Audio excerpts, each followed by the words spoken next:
A tuhle znáte?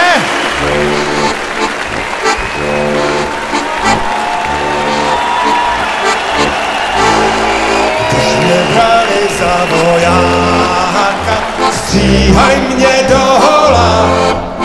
Já vypadal jsem jako blbec, jak i všichni dokola.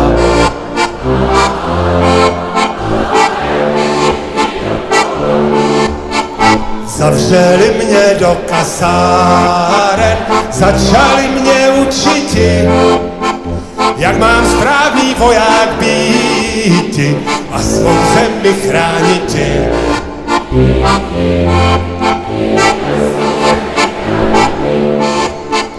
Na pokoji po večerce ke zdi jsem se přitulil.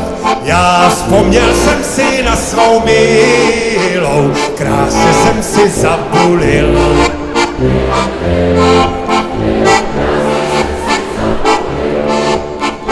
Když přijela po půl roce, měl jsem zrovna zápal plic.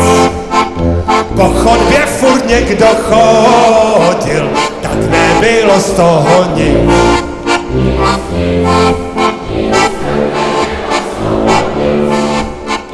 Major nosí velkou hvězdu, před branou ho potkala.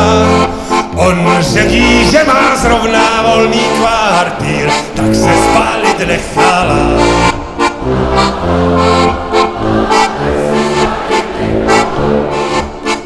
Co je komu do vojáka, když ho holka zradila? Nashledanou, pane Fráňo Šrámku, písnička už skončila.